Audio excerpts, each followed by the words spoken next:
Hi, everyone. Welcome back to the Playeasy Warmup, the podcast where we dive into the stories, people, and places shaping the future of sports tourism and events. I'm your host, Kerri Shields. On today's episode, I'm joined by someone who's helping shape the next generation of a timeless sport, Dalton Rakestraw, the newly appointed second vice president of the National Horseshoe Pitchers Association. Dalton brings years of experience and a deep passion for the game, along with a fresh perspective on how to grow and modernize the sport while staying true to its roots. He's helping lead efforts to expand participation, strengthen the community connections, and open new opportunities for destinations and event hosts across the country. Truly, one of the coolest parts of my job is learning about the niche sports and passionate communities that make up the larger sports tourism landscape, the ones that bring people together out of pure love for the game. Horseshoe pitching is one of those sports, and Dalton is one of the people working to ensure its next chapter is even stronger. Let's get into it. Welcome to Sports City, USA, Frisco, Texas. Ever wonder how a small town in North Texas became the epicenter of American sports? From the Dallas Cowboys to the PGA of America, Frisco is where champions train, fans gather, and unforgettable events come to life. In our new docuseries, Where Greatness Grows, hear the real story from the people who built it.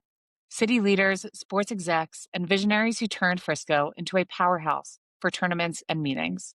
With world-class venues, championship fields, and top-tier hotels all in one place, Frisco is more than ready to host your next big event. Watch the story at sportscityusa.com. You have so many of the professional leagues touching this community, whether it's Major League Soccer or the NFL or the PGA. Failure was just not an option. It's been really cool to build the business that we have here in Frisco. It's one of those places where you want to be if you're into sports. People are pointing here, and they're saying, I need to go there.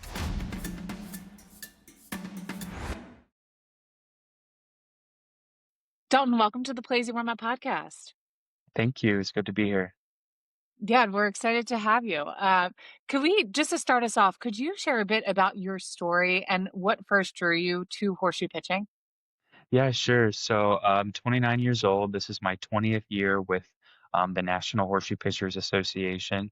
I remember when I was about 8 years old, my grandparents, who live in Arkansas, they're pretty renowned in the Arkansas world because they won some state championships there. Um, I just happened to go one weekend to Fayetteville, Arkansas to I don't even know. Maybe I was just staying with them one weekend and they had planned it and we had went to Fayetteville. I had no idea. And I show up at this horseshoe tournament and I was given two options, keep score or play, because I wasn't going to run around and be distracting like all the other kids there. So I was like, scoring looks boring. So why don't I play? And my first tournament, there were like four of us kids under 18, I think, and they created our own little division there, and I actually won that group. And I think it was just kind of hooked right from there. Then I kind of went back the next week, and that was all in around 2007, 2008. But it's been fun. I think that's where my horseshoe bug started, and then I just went from there, practicing with my grandparents, and they took me everywhere until I could finally go on my own. So. That's awesome. And I think one of the coolest parts of this sport is that you can really take it anywhere. So is that something that you were just in your backyard, and like you took it home from Arkansas? Yeah, so NHPA is the full scale of it, where you actually go to tournaments and there's sanctioned horseshoe courts, and there's actually pitching, and then that involves keeping statistics that go onto your national record, and then you practice, at home or at your park or your local club. But horseshoes can be, just strictly a backyard game. I mean, there is backyard tournaments. It's really big here in Southern California, or you can play against some of the best people in the world that take it pretty seriously and competitively. And for people who might not know a bit of the history of horseshoes, so obviously we have the game of horseshoe and then we're talking horseshoe pitching. Could you give a bit of the historical background of the game? Yeah, so horseshoes was played by like Roman soldiers, and what they did was play this game called quoits, and it was little circular discs that they threw at the ground, similar to horseshoes, but they were circular metal discs. fast forward to, the early days, actual horseshoes off a horse that were grown. And actually some countries, I know like Norway, and Sweden, they still compete. Their horseshoe sanctioning is still with the smaller horseshoe that you could put on a horse. And then keep fast forwarding, with manufacturers, the game evolved, and now we have the big horseshoe, that the weight limit can't exceed 2 pounds and 10 ounces, but it can be as light as you want. I mean, there's several dimensions that it has to follow. But yeah, horseshoes started from, Roman soldiers throwing a circular disc at a stake in the ground. And then, it just kind of evolved from there, and, things kept going and to what we have to today. Awesome.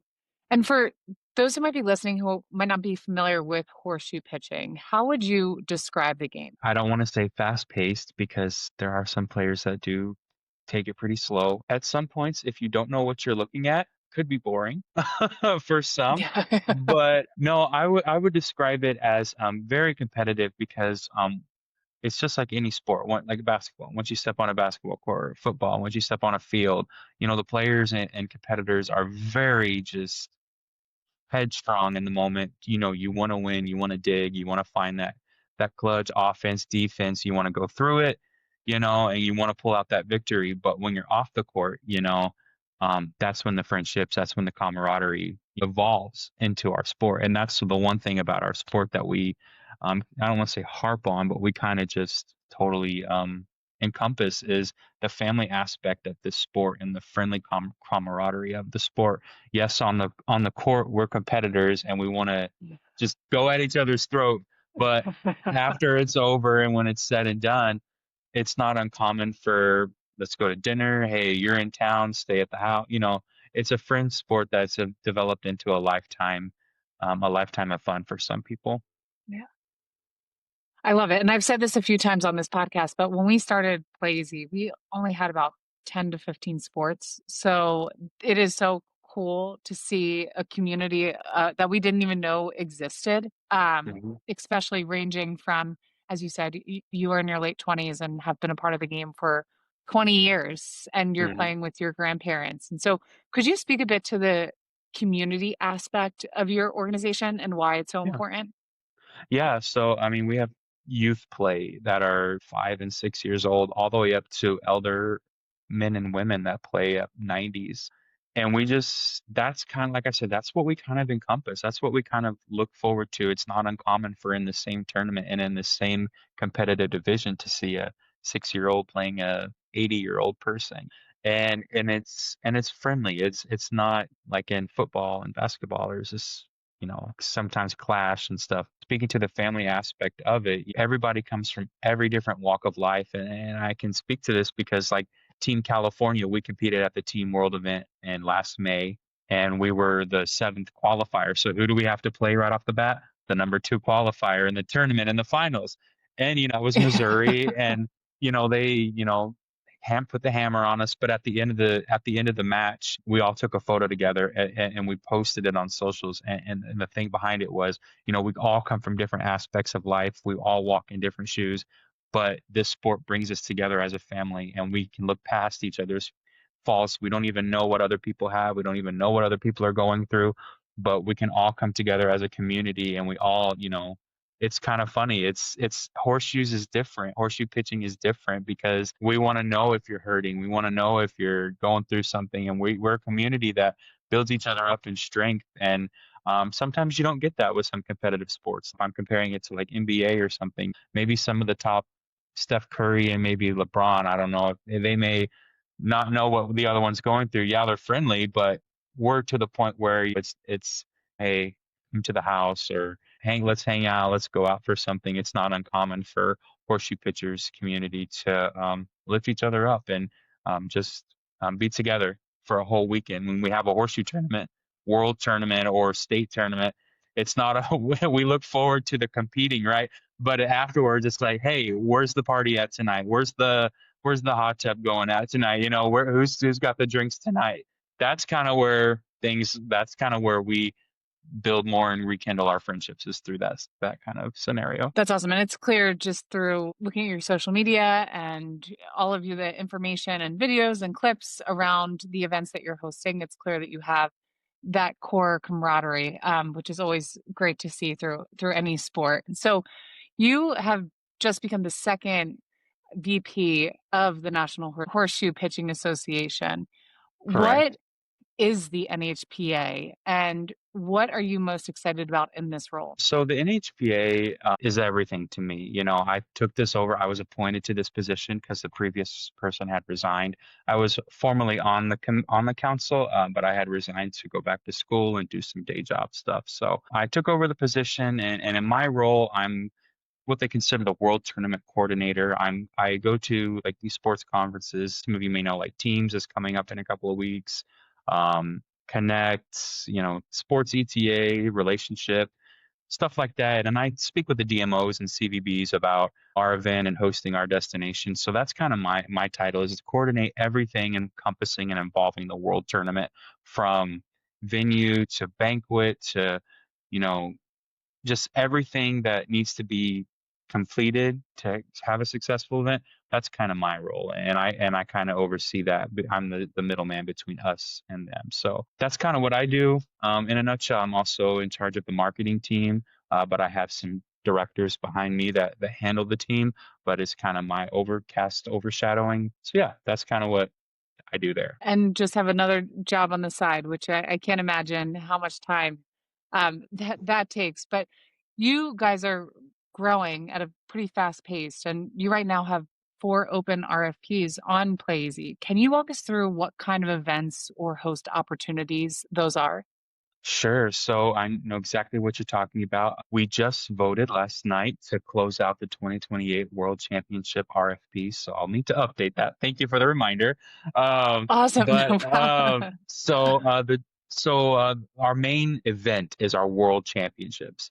It's a 2-week long event that culminates into qualifying at the beginning, and then the final 3 days is the championships where we crown our adult winners.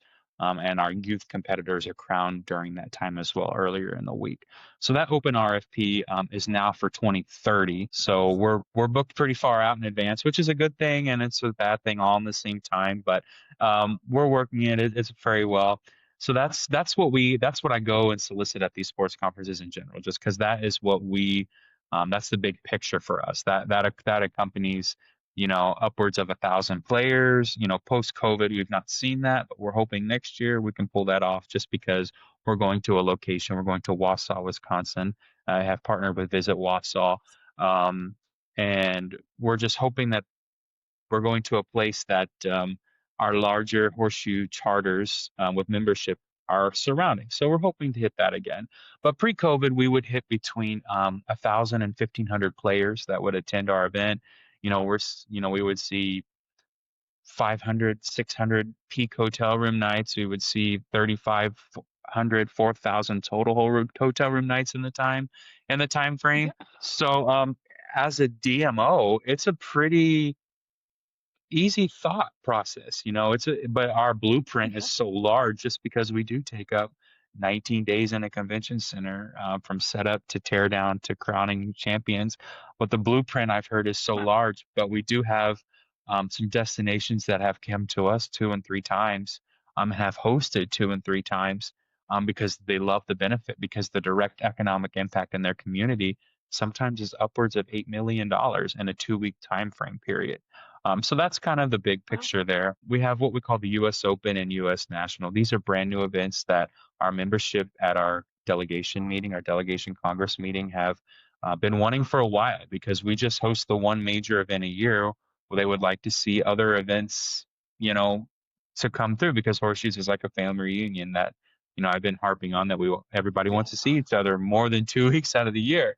So those are just kind of smaller regional tournaments that, we'll play at the local horseshoe club in the area.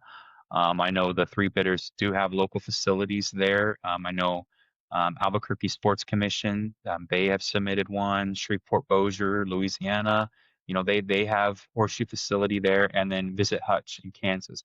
They all 3 have perfect horseshoe facilities, and that we would play outdoors there. And, we would see, on a smaller scale, 100, maybe 200, athletes compete in these events. And we're just hoping that it grows into something bigger because we haven't done it before. So we're just kind of basing it off our World Championships RFP, if Awesome. just so you know. But that's just kind of us in a nutshell and what we do with Playeasy. Awesome. And what are some of the key criteria or capabilities you're looking for in a host destination? Yeah, we're looking for people do this as their vacation. So we're looking for things to do, places to go, things to see. And not only for the adults, but for youth as well, because we do have a youth population that does compete in our event. So, and people take these, like I said, it's a 2-week event, and mom and dad could play Monday, Tuesday, Wednesday of week 1, and then the kids play the end of the week. So they take a long time out of their vacation and stuff. So we definitely look for things to do, in the area, if destination, family oriented area. And then like the convention center or exhibit hall space, has to be at least 50,000 square feet. That's another one of our requirements. And it needs to be a concrete space or a space suitable to compete. Next year, I believe we have turf, but they're putting a concrete or a manageable slab over that for us. So there's ways to work around that as well.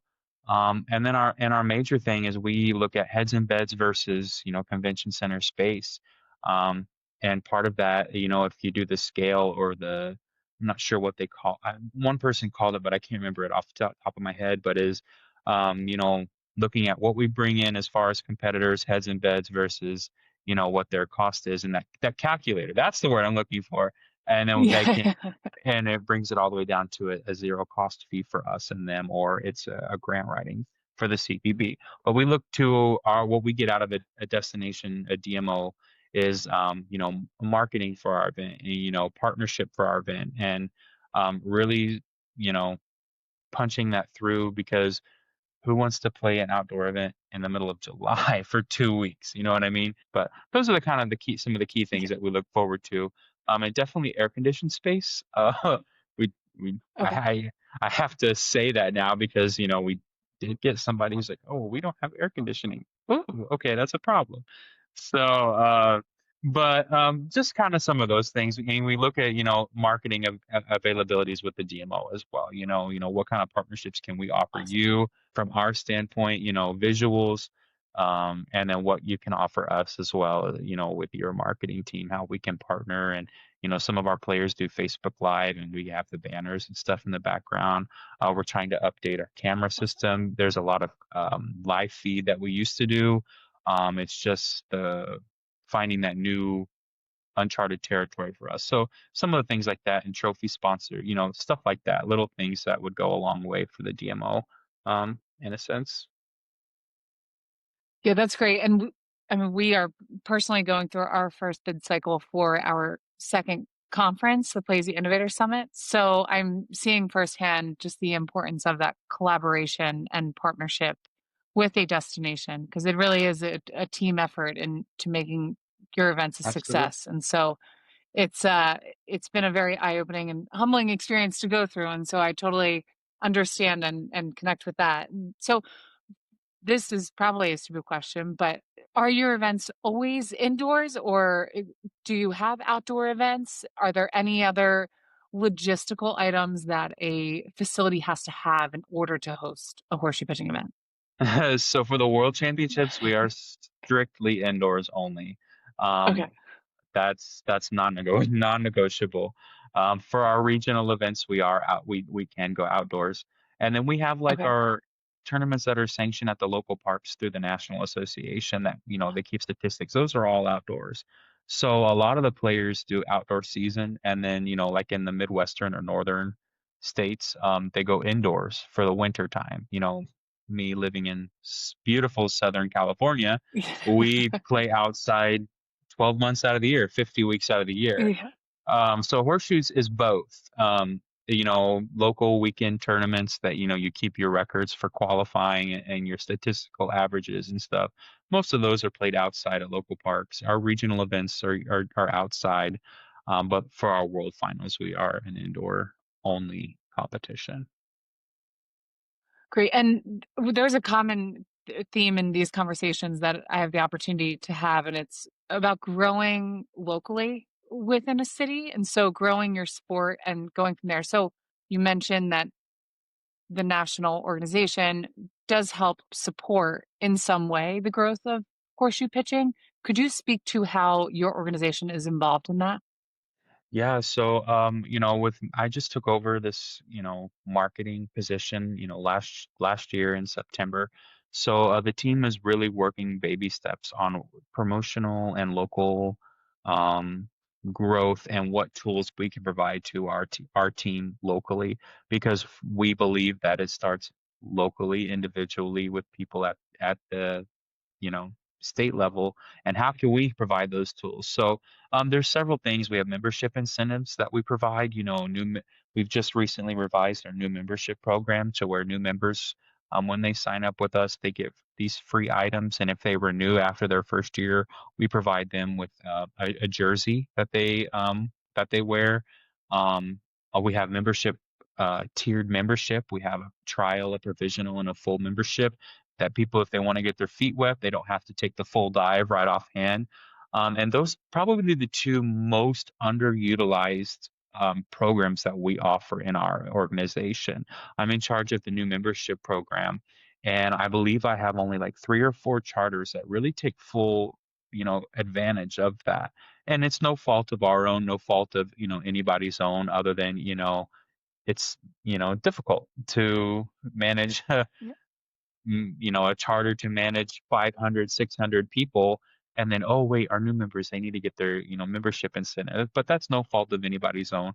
And then, of course, our membership tiers is, I don't really want to pay, um, your fee for the year. Is there a lesser amount that I could pay? Because I'm not going to go to the world championships. I'm not going to play in state. I just want to play. I live in LA and I only want to play at the tournaments in LA. So, okay, sure. Those are the kind of things that we offer to our membership. And then, when you sign up for the World Championships, our membership voted at Congress this past year to allow a jersey. You get a jersey when you enter into the World Championship tournament this year. So we're currently trying to partner with the jersey team. Hey, anybody listening? Uh, for our world championships, and then our youth membership, we waived it, so the youth don't pay any type of fee or membership fee to play horseshoe with the National Association. So there's little baby step. I mean, I could probably go on. I mean, we have like a new member like raffle program that we do, where for adults and for youth, if you sign up a new member, you go onto the Google Docs, you list who it is, and once they meet the criteria of certain events played and stuff, you're entered. And it's kind of funny. We just had our drawing for last year a couple weeks ago, and the adult winner and the youth winner were both from New Mexico. So it's for anybody. And NHPA covers the United States. Canada has their own separate organization. However, we work in harmony with them. They do use our statistical reference, what we call issue for statistics, and averages is what we call like a ranking system. Out of when you make ringers out of how many times you throw, that's kind of determines your average and your rank. So they work with us and we work with them. However, they don't pay into the United States dues or anything. And then, other charters we kind of communicate with, like South Africa and Namibia and Norway and Sweden. They operate on their own system as well. But when they come to the United States, the World Championships are typically held in the United States. We work with them to get them entered into the statistical program and stuff. So, yeah, that's about that. And how does someone qualify for your world events? So, we host what we call sanctioned events. Each charter hosts their own throughout their state. I can speak for California. California is so large that it's divided in half, northern and southern. So I'm part of the Southern Charter, and we host tournament. It's like every charter, you host tournaments throughout the year on the weekends. Typically, horseshoe tournaments are Friday, Saturday, or Sunday, but typically Saturday. And then, like in Southern California, we play 50 weeks out of the year. We take the last 2 weeks off for Christmas and New Year's. But you have to play in at least four of those events um, throughout the year to qualify to come to the World Finals or the World Championships. And then once you're there at the World Championships, you compete for 3 days to qualify for the World Finals. So to get into the tournament, you have to play in four events. And once you're in the tournament, then you have to requalify once again to make the finals. So, and it all depends on where you kind of live, on how long your season starts. Like somebody in Wisconsin or Minnesota might only be able to play May through September, to whereas like somebody like us is all year round. So Yeah. that's kind of how they do their qualifying. Yeah, and I know that you have competed. Do you have a favorite memory of a competition that you were a part of over the last 20 years? Yeah, I mean, when I was 16, I won my first world title. I was a youth Wow. competitor. I won the youth division in Knoxville, Tennessee. Um, I didn't break the world record. I came pretty close, but it's a record that nobody's pitched that high in, I think, the last 30 years as a youth. So, Wow. and it's still going. But I wish I would have broke it. But and then once again in 2013, I went up again to retain my world title, and I won it once again in St. George, Utah. So I won 2 years back to back in Wow. a row. And those are my favorite memories. And I was with my grandfather the first time that I won, and so that's something Wow. I'll remember for the rest of my life. Is the sport, going out with my grandparents and them taking me to a world championship, winning. They were there. And one of them is sadly gone, but it's a memory that I have with them that I'll just take on forever. And I'll keep remembering that. And the most recently I placed fifth in 2024, so in the adult division. So that was the highest I've ever been. Um, Competition wise, I guess. But those are just that one as a youth, that first one when I was with my grandparents. That was just the one that really hit home, and that's one of my favorite memories for sure. Oh, that's so special. I was also lucky enough to play with my sisters. We played basketball, and our mom was a coach, and winning with them is still my favorite sports memory. Because it's Absolutely, special when you can find success together, when you know all the hard work that goes into it. So, absolutely. as you're looking ahead, what are you most looking forward to for the organization? Growth. I'm looking forward to Yeah. new beginnings, new direction, because last year in Washington, when we had our World Finals, we elected a new team. We have a new president. I took on board, one of our other VPs resigned, so we have really a new board and a young board. I don't want to say finally, but um, you know, I'm 29. Our president's, I think, 27 or 28. And it's a couple in their 30s, but we have a proactive board, a progressive board. And so I'm really looking forward to the changes and the things that we've made, with these new membership programs, Kerri, and with our Jersey program that we're starting now. We're progressing, and we have an electronic system for our statisticals at the World Tournament that is now a website base as opposed to a database. So, I mean, the progression in the future is what I'm looking forward to, and all the changes. And I know a lot of people don't like change, but sometimes in order to progress, we have to make small changes in the beginning, make a lot of changes in the middle, and then just continually trying to evolve into what we want to be and what we want to do. So I'm really looking forward to change. I mean, that's been the motto of the NHPA, of horseshoe pitching, for the last year, is change, change, change. And I still think we have a lot of changes to do. I mean, we had a lot of foundational things that needed to be worked up, and a lot of internal things that needed to be dug up and fix structural things, and then once we get into that, fixed and patched, and then we can start moving up the ladder and start making some major findings and major changes for us. So change, that's what I'm looking forward to, is and when we're still doing change as we speak. We had Yeah.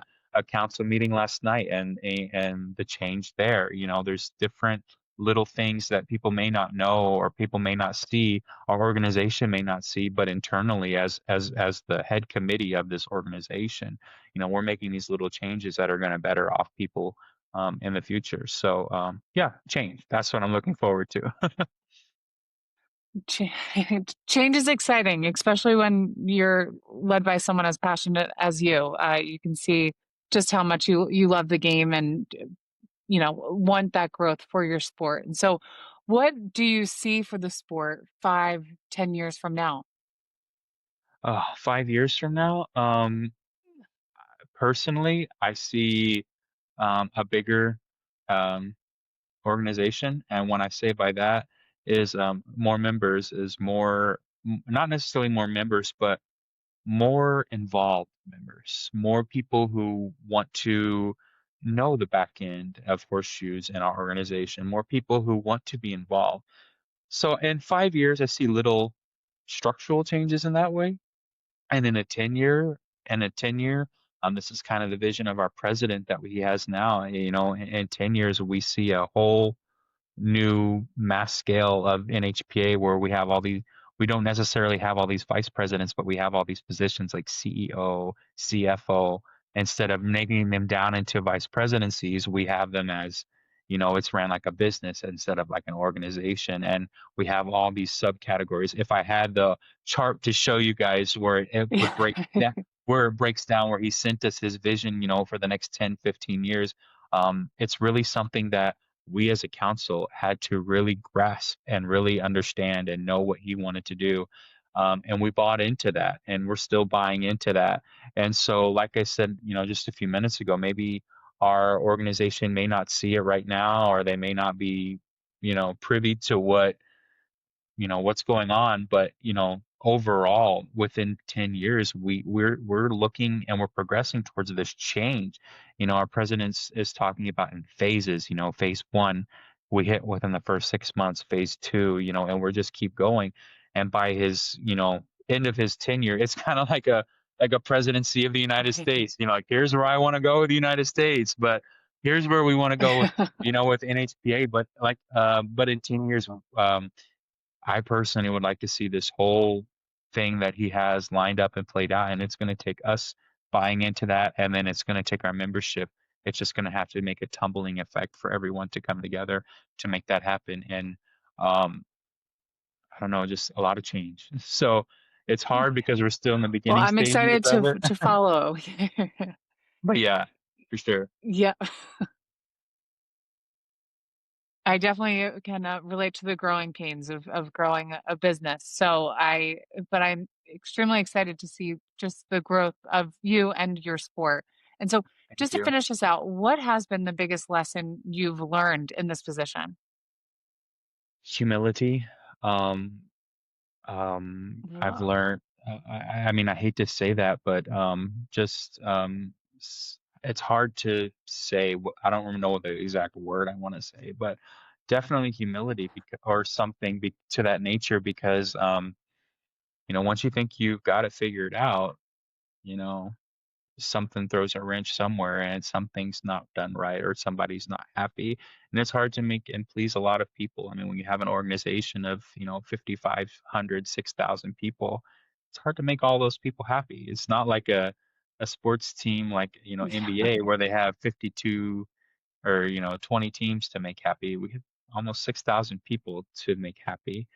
And learning a lot of lessons of leadership and agony and pain. And that sounds weird to say, but there's a lot of stressful nights in this position, because I am the coordinator of the world tournament.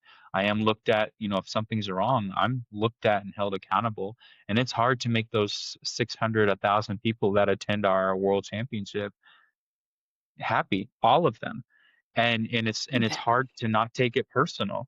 But there comes a time when you have to look at the bigger picture, and you have to see the bigger, um, the bigger picture, and you have to be the bigger person, and really just to nail down the details that will everyone can see right now, but they don't know what's going on in the back end.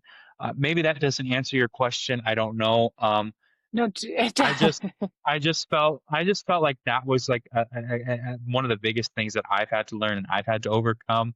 Um, because I have been considered the most controversial person ever, just because I like to play devil's advocate, and I like to look at both sides of the picture before anything else happens. So, um, and I don't always agree with how rules are written, and some of them are very black and white, and some of them are open to interpretation. So, yeah, humility for sure.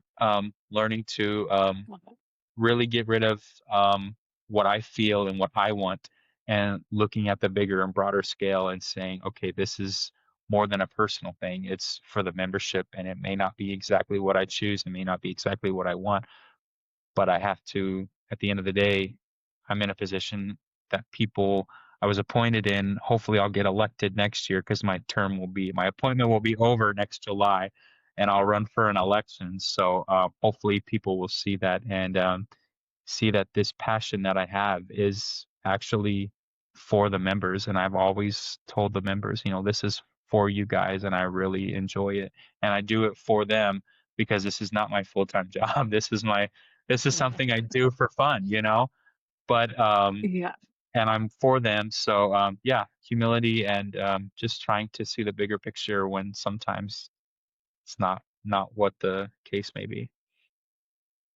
Yeah, that was a perfect answer. So you answered that exactly exactly how Sorry. you should have. And I even said earlier, no, it's I mean, growing anything with a team, it takes a lot of humble moments to be able to do so and to find success as a whole. So, well, Dalton, it has been such a pleasure getting to know you more about your organization. And so if listening wants to get in touch with you or your Mhm. organization, what's the best way of doing so? You can go to our website, horseshoepitching.com. You can click on officers and find me, or my email is very simple, drakestraw@horseshoepitching.com. You can get in touch with me. You can get in touch with any of our officers. Our website lists a lot of things, so that's the best way. Awesome. Well, great. Thank you, Dalton, and I'm looking forward to connecting in person in a few weeks. Absolutely. Thank you, guys.